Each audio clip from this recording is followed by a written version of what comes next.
आम्ही 11 ॲलिगेशन्स केले होते की भ्रष्टाचार झाला, स्कॅम्स झाले, मग तो महाराष्ट्र सदन स्कॅम असो, नाशिकच्या टोलचा असो, सेंट्रल लायब्ररीचा असो, ओशिवराचा असो, बेलापूरचा असो, असे 11 टोटल स्कॅम्स आणि त्याच्यातनं येणारे किकबॅक्स हे त्यांच्या थेट काही खात्यात आले, काही त्यांच्या ट्रस्टमध्ये आले, काही एमईटी थ्रू आले, अनेक ठिकाणून ते पैसे किकबॅक्समध्ये आले आणि याची पूर्ण माहिती मुंबई हायकोर्टासमोर आम्ही ठेवली होती. त्यानंतर 3 FIR झाले.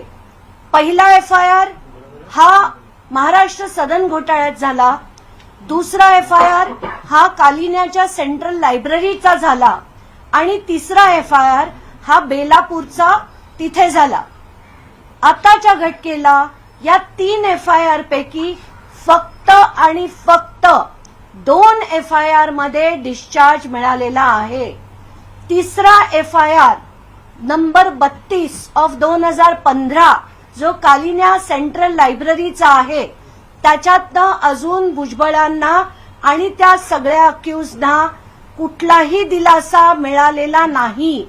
त्यामुळे आत्ताच्या वेळेस जे कोर्टाने गृहीत धरलंय की प्रेडिकेट ऑफेन्सेस आर ओव्हर हे म्हटलं जे गेलंय ते कदाचित कोर्टासमोर योग्य ती माहिती दिली नसल्यामुळे ही ऑर्डर झालेली आहे आणि या ऑर्डरला स्टे करण्यासाठी मी आज चीफ जस्टिसना पत्र लिहिलेलं आहे आणि याच्यात सगळीच्या सगळी माहिती, आमचे 11 ॲलिगेशन्स, त्याच्यावर झालेल्या 3 FIR, त्या 3 पैकी 2 मध्ये त्यांना डिस्चार्ज मिळालाय आणि एवढंच नाही तर त्याच्यातल्या महाराष्ट्र सदन स्कॅमवर मी स्वतः रिव्ह्यू पिटिशन मुंबई हायकोर्टात गेले 2.5 ते 3 वर्ष मी लढतीये, ते सुद्धा पेंडिंग आहे.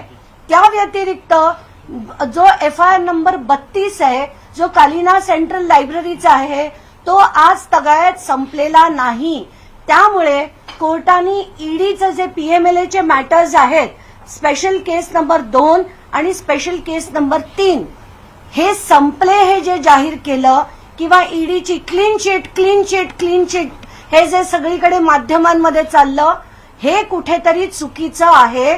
कारण जज पुढे ही माहिती चुकीची दिली गेली, ज्यामुळे ती ईडीची PMLA केस संपली असं काल जाहीर केलं गेलं. आत्ताच्या घटकेला ते मॅटर संपलेलं नाही. कालिना सेंट्रल लायब्ररीचा मॅटर मागच्या महिन्यात सुद्धा हिअर झालं. आता 31 जानेवारीला त्याचं हिअरिंग, त्याचं ट्रायल सगळं पेंडिंग आहे आणि पेंडिंग असताना प्रेडिकेट ऑफेन्सेस आर ओव्हर हे म्हणणं चुकीचं आहे आणि आताच्या घटकेला मी चीफ जस्टिसना याचं पत्र लिहिलंय.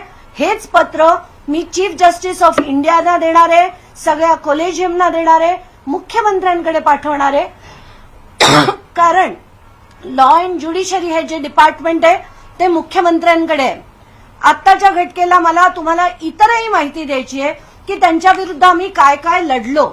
त्यांच्या विरुद्ध एकतर मी 2653 कोटीची डिस्प्रपोर्शनेट ॲसेट्सची केस केली.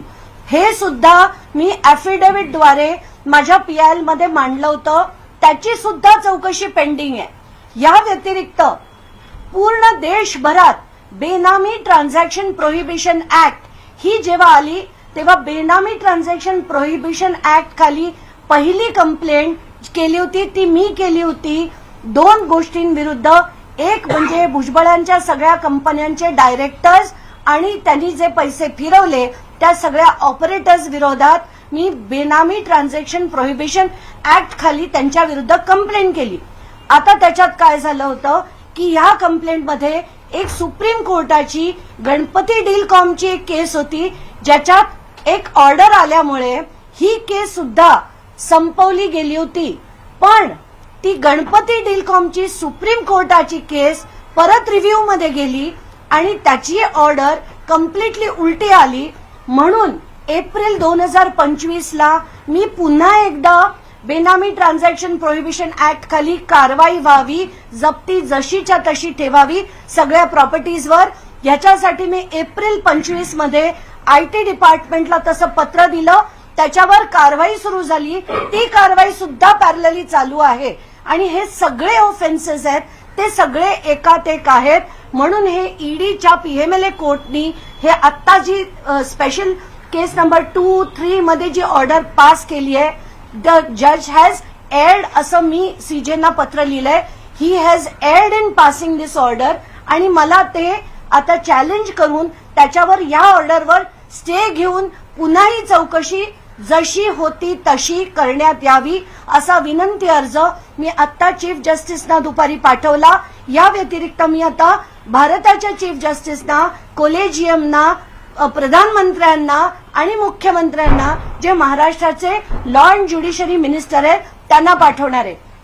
आता हे जे मी नेहमी म्हणते ना की सगळे एका माळेचे मणी आहेत, सगळे एका माळेचे मणी आहेत,